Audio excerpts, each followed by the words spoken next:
Hi guys. So this video is about doing a live sale from start to finish pretty much. So I guess we will start from the beginning, which is how do I decide what items that I want for my live sale? So what I typically do is I go through my eBay room and I look at items that have been listed for quite some time and haven't sold.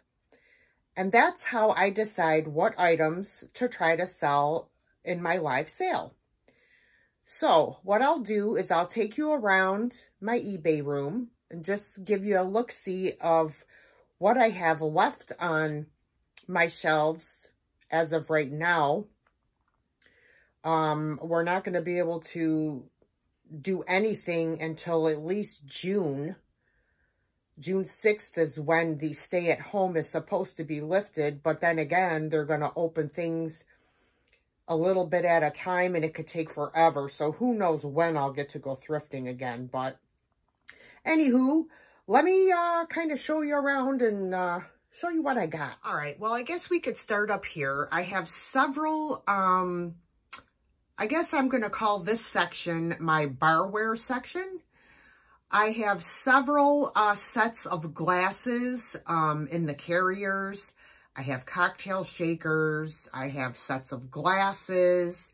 I have pitchers with glasses, and so on and so on. Here I have a mixture. Most of this stuff is like Christmas related up on this top shelf. Down here is Pyrex and Corel and Corning. Down here is Corningware. Down here I have a bunch of different pictures. And this is kind of like miscellaneous teapots. Up here is Depression glass and Carnival glass items. Here is a mixture as well. Here are all kinds of coffee mugs, Starbucks, Bailey's, whatever. You name it, it's there. Up here I have ice buckets, vintage ice buckets. Oh, look, a picture of me with short hair fishing with my dad and brother in Florida. Look at that fish that I caught. Yeah, baby. Couple milk glass lamps back there. Then we will come over here. This is all my boxes and packing stuff. I have like stuff everywhere because I just finished packing everything from my last live sale. Up here we have miscellaneous. Here we have figurines, salt and pepper shakers, cups, dish sets. You can't see down there because the table's in the way.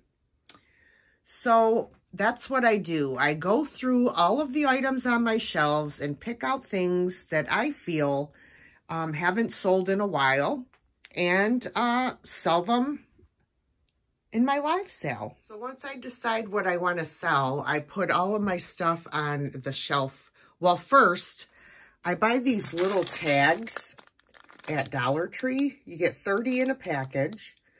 And that's what I use to price my items. Or I use the painter's tape. Once I get them all priced and marked down on my paper, I put them on my shelf, separate from all of my other stuff, so that I know, you know, what I'm going to sell in my next sale. All right, so after a live sale, I bring everything that's sold into my eBay room and put it, I just brought this card table in for my sale, and put everything on the table. I still have all of the tags and everything on there. And I make a list of everything, which I will show you. So this is the list of all the items that I had and the numbers. And my daughter writes all the names next to the people who purchase the items. Then what I do is I get in my notebook. Hang on, guys. I get my notebook and I write down everybody's name, the numbers of the items they purchased, and the prices. Now, as people send me their information, you will notice that I highlight them. That way I know I have all of their information, their PayPal email address and their mailing address. Okay, so that's how I keep track of that. Then from here, it is a matter of going through, picking out one person's items, packaging them, boxing them up. Then I will go over to my scale there on the floor. I will weigh the package. Then I will go on to the computer.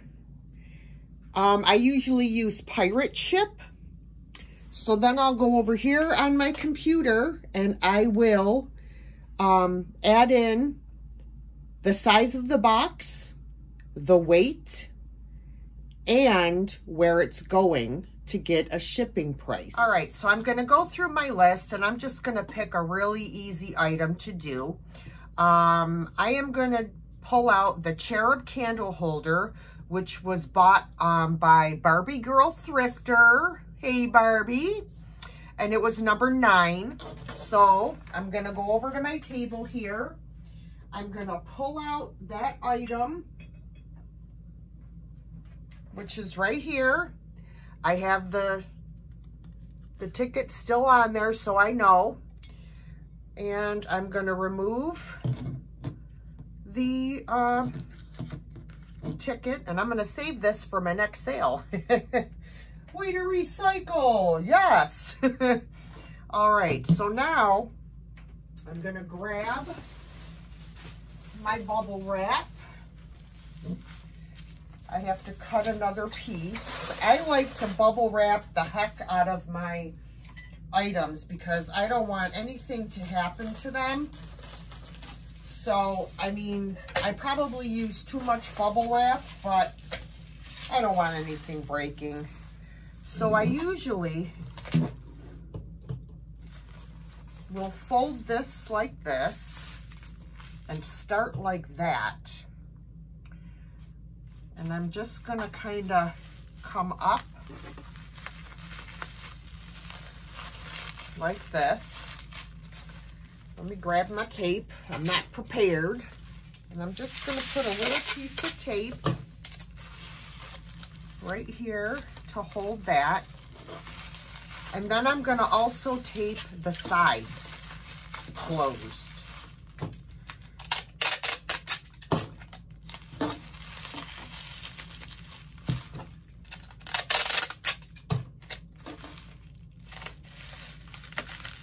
Okay, and do the same thing on this side.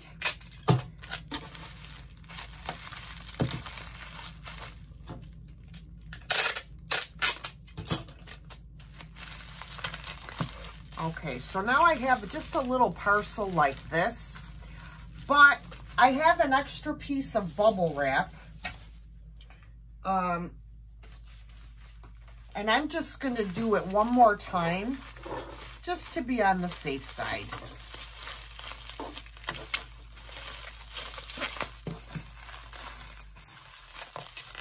Okay, I'm going to hold it with my arm. All right, so I'm going to do this and then pull this down and tape it. There, so now we have a nice little package. So now I need to grab a box that will fit it.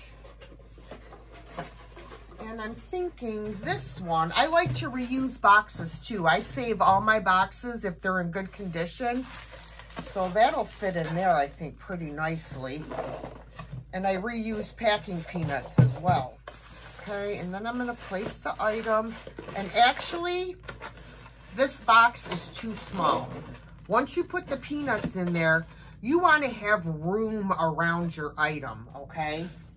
So, I'm going to choose this box instead. And of course, I'll take off the labels from before. Hey, I will use any boxes I can get my hands on. I also used to get the boxes from work as well. And I just try and take off all these labels and stuff. If I can't get them off, that's where I'll put my Fragile sticker over, or else I'll just black it out with magic marker. All right, so this box, I'm actually going to retape the bottom because I don't feel comfortable with just leaving it like that. All right, let me take this out. Put my peanuts in this one instead. Put this box back over there. Okay, I just try to put a little layer in there. And I also have paper shreds from packages as well. And sometimes I will add them in there for some extra padding. So I think I am going to do that for this box. Just because. So I'm going to add this in here as well. You can see. Okay, and now I'm going to place my item in there. All right. So now, this is when I usually will add some paper around here or more packing peanuts. I can't get at my paper right now, so I'm just going to throw some more packing peanuts around here.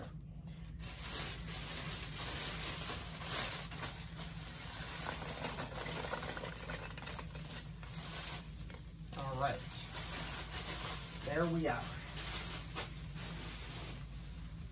Gotta move stuff out of my way here so that I can get at my scale. All right, so this is how I like to fill it. I don't want my item to be able to move around inside the box at all. You don't want to hear any movement. So you want to make sure that you pack around the item really well and on top of the item so that it doesn't move around in the box. That is the goal. Okay? So now, what I normally do when I do these little sales, I like to put a thank you card inside the box. And then I will seal up the box and I will take it over to my scale here and I'll weigh it. So I just wanted to share this with you guys. I decided to do something a little different. Instead of handwriting in all my cards, I decided to print out a thank you on my computer and make copies of it and then cut them and put them into each card. That way, if the person likes the card, they can keep the card and give it to someone else and reuse. So I just figured since I had over 50 orders, it would be much easier just to do it this way. So I have a card here for Barbie to put in her order. So I'm just going to slip this inside her card and put the card in the box and then weigh it. So let me put this in her box, slide it down in the side here, and let me put my scale on. And I'm going to weigh it up. I can show you over here.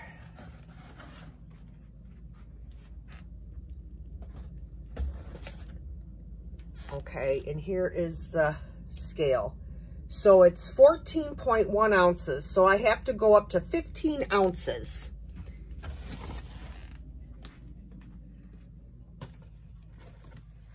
So this is 15 ounces. So I am going to take off that old tape. I'm going to take a pencil. I'm going to write 0.15 on the box. And I'm going to put Barbie on the box so I know whose this is. And I'm going to tape it up. And my tape fell on the floor somewhere. Where'd it go? Here it is. Hang on a minute because there it is. All right. So let me move. I have a paper cutter, and that's how I cut all my little thank yous to put in the card. I'll tell you what, paper cutters they really come in handy. Get over there. All right. So I usually do a piece of tape across the center. Then I like to do a piece of tape going across the edge. Like this. And then fold it over. Same thing on the other side.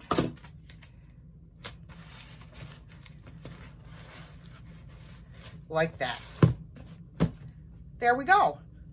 There's one down and about 54 more to go. So I've had people ask me, how do I ship glasses? So I'm just going to show you kind of quickly with this little juice glass how I wrap my glasses. And I have Alex at Chapter 2 Vintage to thank because I asked her how she ships her glassware or her glasses and her cups. And she's the one that showed me how she does it. And I really like this way. And so I'm just going to show you how I do it. And, you know, but then again, this is just how I like to do it. Everybody has their own ways of wrapping items. So what I do is I take, depending on how tall the glass is and how, you know, big it is, I take a piece of bubble wrap, probably about, you know, like 24 inches.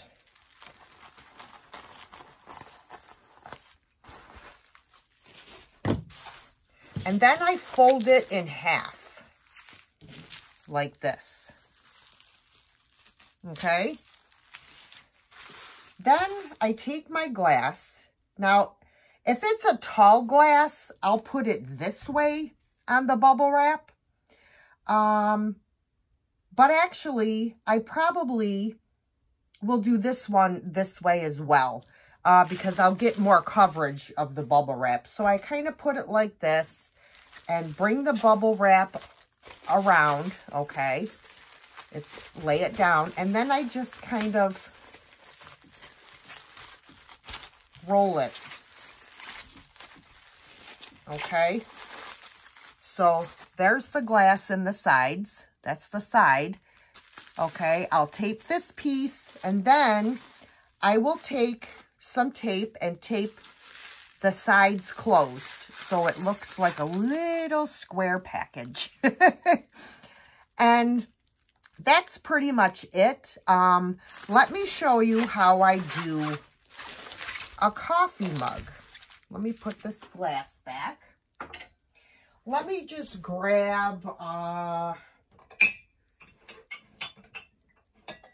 hopefully I don't break anything. I have this Starbucks Detroit mug. So normally with the mug, I like to set it upright. Okay. Now, what I do for the handle is I gauge, I like to fold a piece down so it's like quadrupled, and then bring it up around the handle, and then roll it down the length of the bubble wrap. Okay, and then of course I would tape this. And then what I'll do is I'll take another piece of bubble wrap, about the same length, about 24 inches or so. I am bubble wrap crazy because I don't like getting emails from people saying they received their item and it was broken to smithereens. So I would rather be safe than sorry. Okay, so then what I do is I take the cup and I stick it in the middle, and then I bring the ends of the bubble wrap over like this. Okay? So it looks like this. And that's pretty much it. So it makes for needing a larger box, but I would rather do that than worry about damaged goods. Well, that's pretty much it, guys. I hope this gives you a little bit of an idea of what it is like to do a live sale. The only thing I didn't show you was me actually packaging up, like, 50 packages. But you get the idea. All right, everybody. On that note, please don't forget to like, comment, share, and subscribe. And I will catch you in my next video. Bye, guys.